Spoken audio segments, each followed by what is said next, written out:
세상 끝날까지 우리 하나님께서 우리와 함께 하십니다. 믿으시죠? 사랑이라는 것 여러 가지로 정리할 수 있습니다. 무언가를 우리에게 해주는 것, 그것을 사랑이라고 할 수 있겠지만 사랑에서 가장 중요한 행위가 있다면 함께하는 겁니다. 어디에 있든지 전 함께하는 것이 사랑이라고 생각합니다. 하나님이 우리를 사랑하신다는 거죠. 세상 끝날까지 우리와 함께 하신다. 여러분들에게 질문을 드리겠습니다. 한번 잘 생각해 보십시오. 우리가 교회에서 자주 사용하는 단어가 있죠. 예배, 기도, 또 섬김, 교제 있지만 전도라는 단어와 선교라는 단어를 많이 씁니다. 이 전도라는 단어와 선교라는 단어의 차이를 아십니까? 조금 애매하시죠? 한국 사람들, 같은 사람을 이 동네 사람들에게 복음을 전하는 게 전도인가? 아니면 외국 사람들에게 복음을 전하는 게 선교인가? 이렇게 우리가 애매하게 이해를 하고 있거든요. 그래서 우리가 자주 사용해왔던 전도와 선교라는 의미를 좀 짚고 넘어가도록 하겠습니다. 이 선교와 전도는 서로 밀접하게 연결되어 있는데요. 성경적으로, 신학적으로는 조금 구분해서 이해할 필요가 있습니다. 먼저 사전적인 의미를 말씀을 드릴게요. 전도는 종교나 사상, 이념을 세상에 널리 알려 사람들에게 믿음을 가지도록 하는 행위가 전도입니다. 기독교, 개신교에서 주로 쓰는 단어죠. 포교라고 하잖아요. 불교에서는. 예수님을 믿지 않는 사람에게 복음을 전하는 것을 전도라고 합니다. 그래서 우리가 이제 날씨가 조금 시원해지면 전도지를 들고 사람들에게 예수 믿으세요, 부산로 교회에서 나왔습니다, 교회 다니세요라고 전하는 그 행위가 전도라는 거죠. 그러면 선교의 사전적인 의미는 무엇이냐? 기독교 신앙을 널리 전하는 일이죠. 그리고 예수님이 마지막 승천하실 때 모든 사람들에게 주신 대명령이죠. 그래서 온 세상에 복음을 전파하고 예수 그리스도를 믿지 않는 사람들에게 예수님을 전하고 그들이 예수님을 닮아가게 하는 목적을 가지고 이루어지는 행위를 선교라고 사전에서 정의하는데요. 이것은 사전적인 의미입니다. 일반적으로 사람들이 알고 있는 전도와 선교의 개념인데 우리는 성경적인 의미를 알아야겠죠. 성경에서 말하고 있는 전도는 유안겔리온이라는 단어가 쓰입니다. 유안겔리온 들어보셨죠? 좋은 소식이라는 뜻입니다. 이 단어를 한자로 압축하면 복음이죠. 그래서 전도는 기쁜 소식, 복된 소식, 복음을 전파하는 행위를 이야기할 때 전도라고 합니다. 그러면 전도랑 선교랑 같은 말 아닙니까? 라고 이해하실 수 있는데 달라요. 이 단어는 복음을 전하는 행위 자체를 의미합니다. 그래서 개인이나 집단에게 예수 그리스도의 피 묻은 십자가 복음을 전하는 거죠. 그리고 예수의 부활을 전하면서 그들로 하여금 그들의 인생의 주인이 자신이 아니라 예수님이 되도록 복음을 전하는 것, 이것이 성경이 말하고 있는 전도인데요. 이 전도는 이렇게 강단 위에서 말씀 선포를 통해서 그리고 여러분이 만난 하나님을 전하는 간증을 통해서 예수님을 전하는 거죠. 이게 전도입니다. 그렇다면 선교는 무엇인가? 선교는 영어로 미션입니다. 미션이라는 단어가 쓰이는데요. 성경에는 아포스텔로라는 헬라어 단어가 쓰입니다. 어떤 의미를 갖고 있느냐? 보내다라는 의미를 갖고 있어요. 그래서 사도라는 성경에 나오는 그 직분의 개념은 보냄을 받은 자라는 의미를 갖고 있어요. 그래서 선교는 보내다는 거예요. 그래서 이 미션이라는 영어 단어는 라틴어 미시오에서 나왔습니다. 이 미시오에서 보내다라는 의미를 갖고 있는 라틴어에서 나왔는데 여기에서 미션, 선교라는 단어가, 영어 단어가 유래가 되어진 것이죠. 그래서 선교란 무엇이냐? 하나님께서 사람을 세상 가운데 보내시는 것을 의미합니다. 하나님께서 교회를 세상 가운데 심어두시고 하나님 나라를 증거하는 일 가운데 이루어지는 모든 하나님의 구원 사역 전체를 의미할 때 이 미션, 미시오, 선교라는 단어가 쓰이는데요. 그러면 전도와 선교가 어떻게 다른가? 이 선교라는 개념 안에 전도가 포함된다는 거예요. 그래서 선교는 전도가 포함되어지고 제자 훈련, 양육, 교회 개척, 사회봉사, 교육, 문화, 그리고 성경을 그들의 말로 번역하는 일, 그리고 정의와 화해 사역까지 이루어지는 모든 사역을 아우르는 총체적인 개념이 선교입니다. 그래서 전도보다 이 선교라는 개념이 더 크죠. 그래서 전도는 선교의 한 부분이에요. 전도는 그저 여러분들이 복음을 전하는 거잖아요. 예수님을 믿으세요.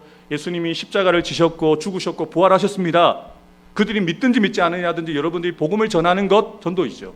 근데 선교는요, 복음을 전하는 것으로 그치지 않습니다. 가르치고 양육하여서 그들이 제자가 되어지는 과정까지를 말하는 거죠. 그래서 교회가 세워지고 또 다른 사람들을 제자로 삼는 역사까지 이루어지는 하나님 나라의 확장까지 말하는 개념이 바로 선교입니다. 전도에 관련되어진 말씀을 제가 읽어드릴게요. 마가복음 16장 15절입니다. 온 천하에 다니며 만민에게 복음을 전파하라. 이게 전도이죠. 복음을 전하는 거잖아요. 복음을 전하는 것, 예수님을 전하고 예수님의 십자가를 전하는 것. 로마서 10장 14절과 15절은 함께 읽겠습니다. 그런즉 그들이 믿지 아니하는 일을 어찌 부르리요? 듣지도 못한 일을 어찌 믿으리요? 전파하는 자가 없이 어찌 들으리요? 보내심을 받지 아니하였으면 어찌 전파하리요? 기록된 바 아름답도다 좋은 소식을 전하는 자들의 발이여 함과 같으니라. 우리가 예수를 믿게 되어진 것은 모태신앙이어도 마찬가지죠. 우리 어머니에게 복음을 들은 거죠. 모태신앙이 아니었는데 나중에 신앙을 가진 분들은 여러분들이 주변에 있었던 사람들에게 예수님에 대한 이야기를 듣고 교회에 대한 이야기를 듣고 교회로 나오게 되었잖아요. 이게 전도거든요. 여러분이 전도를 받으신 거예요. 전도를 받았기 때문에 교회에 나왔다는 거예요. 그러면 이제는 우리에게 적용해야 됩니다. 다른 사람들이 예수 믿게 되어지도록, 믿지 않는 여러분의 남편과 아내와 자녀들, 손자들이 이 교회에 나오려면, 예수 믿으려면 어떠한 행위가 이루어져야 됩니까? 전도가 이루어져야 된다는 거예요. 여러분이 알고 있는 말씀을 전하고 여러분이 만난 예수님을 간증해야 된다는 거죠. 그들이 듣든지 듣지 아니하든지 그것은 우리의 소관이 아닙니다. 우리는 전하는 일을 하는 거죠. 이것이 전도입니다. 그러면 선교와 관련되어진 말씀이 무엇입니까? 마태복음 28장 19절과 20절이죠. 제가 읽어드리겠습니다. 그러므로 너희는 가서 모든 민족을 제자로 삼아 아버지와 아들과 성령의 이름으로 세례를 베풀고 내가 너희에게 분부한 모든 것을 가르쳐 지키게 하라. 볼지어다 내가 세상 끝날까지 너희와 항상 함께 있으리라. 복음을 전하는 것에서 끝나는 게 아닙니다. 세례를 주는 거예요. 그들이 예수를 나의 구주로 영접하고 고백하는 세례. 그리고 그것이 끝이 아니죠. 세례 교인이 되는 게 아닙니다. 그들에게 제자들이 예수께 배운 말씀들을 가르쳐서 그들도 제자들처럼 살게 지키게 하는 데까지, 제자화까지를 말하는 거죠. 여러분, 이것이 전도하고 조금 다른 개념이라는 게 이해가 되시죠? 우린 전하는 거예요. 씨를 뿌리는 거죠. 그런데 선교는 씨를 뿌리고 그 씨가 자라나기까지, 열매가 이루어지는 과정까지를 선교라고 하는 거예요. 그래서 선교가 쉽지 않습니다. 어려운 거예요. 여러분, 우리는 여기 텃밭이 있는 분들이 계셔서 주일마다 가지를 가져오시고 오이를 가져오시고 감당할 수 없는 은혜를 매주마다 먹고 마시고 있는데요. 농사 짓는 것, 평생을 농사 짓는 분들도 농사 짓는 일이 쉽다고 말씀하지 않으세요. 노하우가 있다고 해서 농사가 잘 됩니까? 아니잖아요. 하나님이 비를 허락하시지 않고 오랫동안 가뭄이 이루어지면 농부도 손을 쓸 수가 없어요. 선교도 마찬가지죠. 우리 선교사님들 열심히 없으실까요? 선교사님 열심히 안 하실까요? 아니요.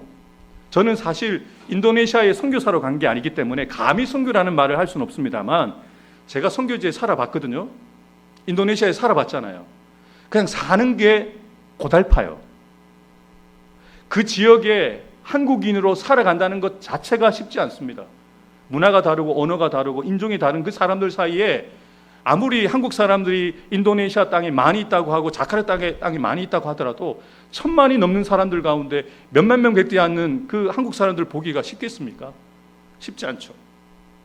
그래서 저는 그때는 이해를 못했어요. 제가 섬겼던 수원의 한 교회 목사님께서 선교를 이렇게 정의하셨거든요. 선교는 사는 거다. 그때는 이해를 못했어요. 뭐 사는 게 어떻게 선교야? 사역이 이루어져야 선교지라고 생각했거든요. 근데 제가 인도네시아 살아보니까 사는 게 선교입니다. 살아야 선교를 할 수 있잖아요. 그래서 선교는 쉽지가 않습니다. 복음을 전하는 일, 그리고 사회 봉사를 하는 일 수준이 아니고요. 제자 훈련을 하고 양육을 해서 그들이 예수님을 닮아가는 데까지, 그리고 또 그들이 또 다른 사람들을 제자로 삼고 교회를 세우는 일들까지 이루는 과정들이 다 선교라는 것이죠. 우리 사도행전 1장 8절 말씀을 다 같이 읽겠습니다. 오직 성령이 너희에게 임하시면 너희가 권능을 받고 예루살렘과 온 유대와 사마리아와 땅끝까지 이르러 내 증인이 되리라 하시니라. 아멘. 증인이라는 것은요, 말 한마디로 끝나는 사람이 증인이 아닙니다. 삶이 보장되어야 되죠. 삶이 보장되지 않는 사람을 증인으로 세우지 않잖아요. 함께 살면서 말로 전하고 삶을 보여주면서 그들도 그 증인처럼 살게 만들도록 우리를 증인으로 부르셨던 거죠. 그래서 선교사님은 현지에 있는 사람들과 똑같이 먹고 마시고 같이 살면서 그들의 언어로 그들의 문화를 이해하고 그들의 삶을 이해하면서 복음을 전하여 그들이 한국 사람이 되게 하는 게 아니잖아요. 천국 백성 되도록 모든 사역들이 이루어지는 것인데요. 그게 바로 선교라는 거예요. 그래서 전도와 선교를 쉽게 정리해 드린다면 전도는 씨를 뿌리는 일이에요. 씨앗을 뿌리는 일. 선교는 그 씨앗을 뿌린 이후에 물을 주고 돌보고 자라나게 하고 열매 맺게 하는 그 과정들을 다 곁에서 지켜보고 책임지는 사역이 바로 선교라는 거예요.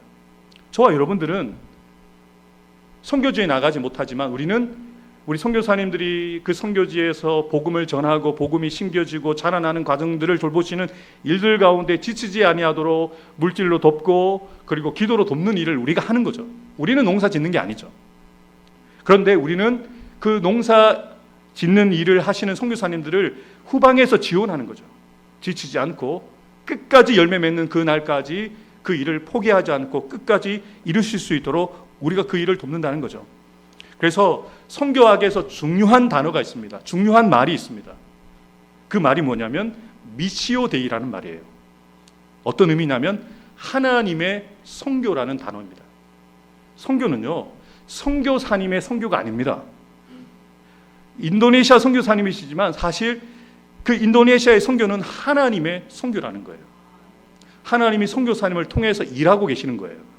하나님이 주체자가 되시고 선교사님들이 그 일을 감당하시는 것이기에 선교에서 중요한 개념이 미시오 데이, 하나님의 선교라는 거예요. 전도도 마찬가지죠. 하나님의 전도이죠. 우리는 복음을 전하고 그리고 그 복음이 그들에게 들려지고 깨달아지고 믿어지고 회심하고 돌아오는 그 모든 역사 가운데 하나님이 함께 해주시지 않으면 한 사람도 구원받을 수 없습니다. 선교도 마찬가지죠. 선교사님이 정말 열정을 가지고 현지인 만큼 현지어를 잘한다고 복음이 전해지는 게 아닙니다. 그러면 우리는 한국말 웬만큼 하시잖아요. 영어는 못하고 인도네시아 말을 못하셔도 한국말 잘하시는데 왜 한국말로 한국 사람을 전도를 못하십니까? 그런데 우린 자꾸 그래요. 선교사님들 보고 현지 말을 못한다, 현지 말을 잘하는데 왜 선교가 안 되냐. 가서 한번 살아보세요. 한국 사람들도 한국말로 우리 선교하고 전도하실 수 있어요? 못하잖아요. 사랑하는 가족들도 우리가 믿고 있는 예수님을 전하는데 그들이 하루아침에 복음을 듣고 돌아오던가요? 안 되잖아요. 그래서 저는 사실 선교사님을 지원하고 선교사님을 지지하기 위해서 이 말씀을 드린 것도 있지만 여러분들이 선교를 너무 쉽게 생각하지 않으셨으면 좋겠어요. 생명을 낳는 일입니다. 생명을 키우는 일입니다. 생명을 살려내는 일이기 때문에 얼마나 힘든 일인지 몰라요. 그래서 우리가 비록 인도네시아 땅에 마다가스카르 땅에 가본 적이 없어요. 여러분들은. 그렇지만 우리가 그 선교사의 심정을 100분의 1이라도 우리가 품었으면 좋겠어요. 그래서 그냥 헌금 10,000원, 20,000원, 30,000원, 50,000원 드리는 선교금 드렸다고 해서 난 선교했다라고 말하기보다는 가지는 못하지만 그 땅을 바라보면서 그 땅을 마음에 품고 기도하는 것이죠. 요한복음 20장 21절 말씀 제가 읽어드리겠습니다. 예수께서 또 이르시되 너희에게 평강이 있을지어다. 아버지께서 나를 보내신 것 같이 나도 너희를 보내노라. 이 중요한 개념입니다. 하나님이 예수님을 이 땅 가운데 선교사로 보내셨어요. 우리를 위해 사셨죠. 우리를 위해서 죽으셨죠. 우리를 위해서 첫 열매가 되셨죠. 그리고 우리가 예수님과 같이 하나님의 자녀가 되었죠. 그리고 예수님은 이제 하나님께 부르심을 받기 전에 제자들에게 유언과 같이 말씀하시는 거예요. 나도 보냄을 받은 것처럼 너희를 세상 가운데 보낸다. 사랑하는 성도 여러분, 하나님께서 우리를 사랑하셔서 예수님을 이 땅에 우리와 같이 되게 하셨고 우리를 위해서 살게 하셨고 죽게 하실 뿐만 아니라 우리와 같이 우리를 위해서 첫 열매가 되게 하셨어요. 그리고 우리는 예수님으로 인하여 하나님의 백성이 되어지고 하나님의 자녀가 되었거든요. 이런 특권을 누리고 있는데요, 이 특권은 나만을 위한 게 아니라는 거예요. 여러분 주변에 믿지 않는 남편과 아내와 자녀들과 손주들을 여러분들이 책임지라고요. 여러분이 가정의 선교사입니다. 여러분이 직장과 사업터의 선교사라는 거예요. 우리 부산어교회가 이 낭민동과 동래구의 선교지가 되는 것이죠. 선교의 복음 전초지기로 하나님이 세우셨다는 것을 우리가 기억해야 합니다. 사랑하는 성도 여러분, 하나님께서 예수님을 우리 가운데 보내신 것처럼 예수님께서도 우리를 세상 가운데 보내십니다. 그리고 우리를 홀로 두지 아니하시고 성령님을 보내주셨잖아요.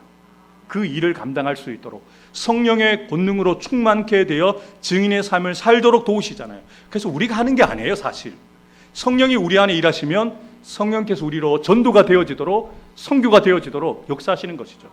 그래서 여러분들이 우리 오늘 오신 선교사님께서 선교 보고하시고 나누실 때 선교사님 하시는 모든 일들 가운데 성령께서 우리 선교사님 네 분과 함께 해주셔서 성령이 일하시는 열매들이 그 선교지 가운데 나타나도록 오늘부터 그렇게 기도가 달라졌으면 좋겠어요. 한 사람을 얻는 일이 결코 쉽지 않습니다. 제가 오늘 예배 기원하면서 말씀 읽어드렸잖아요. 이사야서 말씀, 한 사람이 1000명을 이루고 지극히 약한 자가 강대한 나를 이루게 되어진다. 하나님의 역사는 그렇게 되어지거든요. 알 수가 없습니다. 그 한 사람이 누가 되는지는 알 수가 없는 것이죠. 그래서 우리 선교사님 네 분들을 통해서 인도네시아 땅 가운데 하나님의 영광이 나타날 수 있도록, 구원의 열매가 나타날 수 있도록 기도하는 저와 여러분들이 되었으면 좋겠습니다. 마지막으로, 그렇다면 우리는 어떻게 전도와 선교에 오늘을 살아갈 수 있는가? 우리 마태복음 5장 13절부터 16절을 함께 읽도록 하겠습니다. 다 같이 읽겠습니다. 시작. 너희는 세상의 소금이니 소금이 만일 그 맛을 잃으면 무엇으로 짜게 하리요? 후에는 아무 쓸데없어 다만 밖에 버려져 사람에게 밟힐 뿐이니라. 너희는 세상의 빛이라. 산에 있는 동네가 숨겨지지 못할 것이요, 사람이 등불을 켜서 말 아래 두지 아니하고 등경 위에 두나니 이러므로 집안 모든 사람에게 빛이 있느니라. 이같이 너희 빛이 사람 앞에 비치게 하여 그들로 너희 착한 행실을 보고 하늘에 계신 너희 아버지께 영광을 돌리게 하라. 아멘. 세상의 빛과 소금으로 전도와 선교의 사명을 감당하는 저와 여러분들이 되기를 주님의 이름으로 축복합니다.